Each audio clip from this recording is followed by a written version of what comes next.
Olá! Hoje vamos fazer algo um pouco diferente. Em vez de uma análise comum, vamos mergulhar juntos numa viagem por um texto que é, ao mesmo tempo, denso, poético e muito, muito filosófico. É o texto 1 de Marcos Magalhães Duarte. Preparem-se, porque vamos explorar ideias que realmente desafiam a nossa forma de ver a realidade. E o texto já começa assim, nos jogando de cabeça no meio do mistério com frases como esta. É uma citação que define logo o tom, sabe? Estamos entrando num território abstrato, talvez até meio desorientador. A ideia aqui não é achar respostas fáceis, mas sim mergulhar de cabeça nas perguntas que ele nos propõe.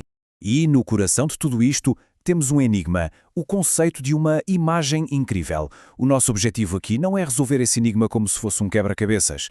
É mais como descascar uma cebola, sabe? Vamos revelar as várias camadas de significado, uma a uma, exatamente como o autor as apresenta. Afinal, o que será essa imagem?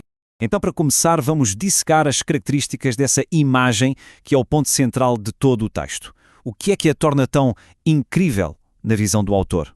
Olhem só para a linguagem que ele usa aqui.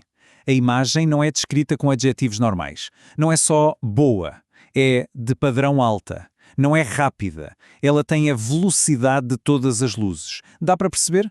O autor está construindo algo que vai muito além de uma simples imagem. Ele está definindo um ideal absoluto, uma perfeição quase divina, uma entidade suprema.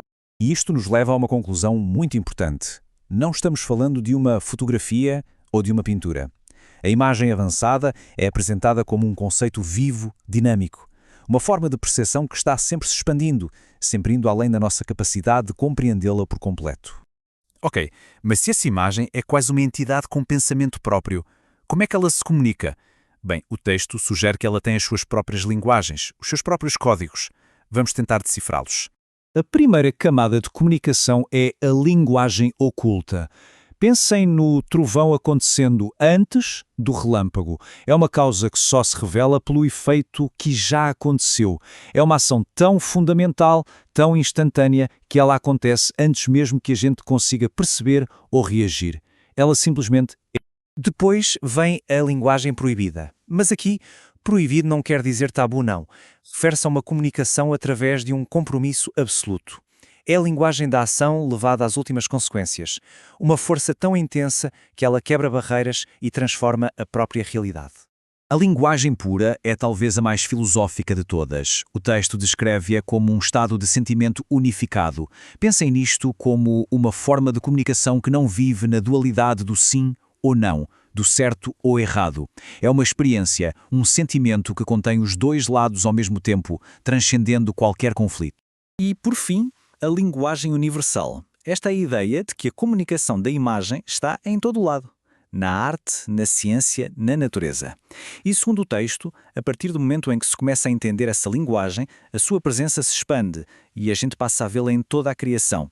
Até agora falamos de conceitos enormes, quase cósmicos, certo? Mas e nós? Como é que tudo isto se conecta com a nossa experiência humana, com o nosso dia-a-dia? O texto diz que essa ligação é mais profunda do que a gente imagina. Vejam só como o texto pega em dualidades humanas super fundamentais, como amor e guerra, e as eleva a forças cósmicas. O amor não é apenas uma emoção, é descrito como o pensamento que nos construiu. Da mesma forma, a guerra é mais do que um conflito, é uma lógica universal de perdas e ganho. E essa conexão não para por aí. As artes, a ciência, a própria sociedade e até as nossas lutas pessoais, o texto enquadra tudo isso como diferentes manifestações, diferentes formas de interagir com a lógica suprema dessa imagem incrível. É quase como se todas as partes da experiência humana fossem reflexos desse conceito central. Mas então, por onde é que tudo isso nos está a levar? O texto fala muito sobre um destino, um resultado final. Vamos agora explorar os conceitos de vitória limpa e de revelação. Esta citação define bem o que é a vitória limpa. Não é só ganhar, é chegar primeiro de uma forma tão definitiva, tão absoluta, que altera a própria realidade e torna qualquer reação impossível. É uma vitória que, no fundo, redefine as regras do jogo. E como é que se chega a essa vitória, a essa revelação? O texto descreve um caminho, uma sequência. Primeiro, o pensamento precisa ser alcançado. Depois, vem a luz primeiro. Só então é que a verdade pode ser admitida, permitindo que a revelação final aconteça. Um passo depende do outro. É um processo. E esta é a grande pergunta que fica pairando sobre o texto inteiro. Depois de construir toda essa estrutura complexa de imagem, de linguagem, de vitória, depois de seguir esse caminho, o que é que nos é finalmente revelado? Qual é a verdade no fim de tudo isso? E é aqui que a nossa jornada pelo texto nos leva a um lugar inesperado. Não a uma resposta clara e direta, mas a um mistério final. A uma pergunta ainda mais profunda do que aquela com que começamos. E talvez, só talvez, a chave de tudo esteja aqui. E se o propósito do texto não for nos dar a resposta, mas sim criar em nós um mecanismo de querer entender. E se a própria jornada filosófica, essa luta para compreender estes conceitos, for o verdadeiro objetivo. A busca pode ser mais importante do que o achado. E assim a gente termina com a própria pergunta final do texto. Depois de toda essa exploração de uma imagem perfeita, universal, o autor nos deixa nesse estado de incerteza.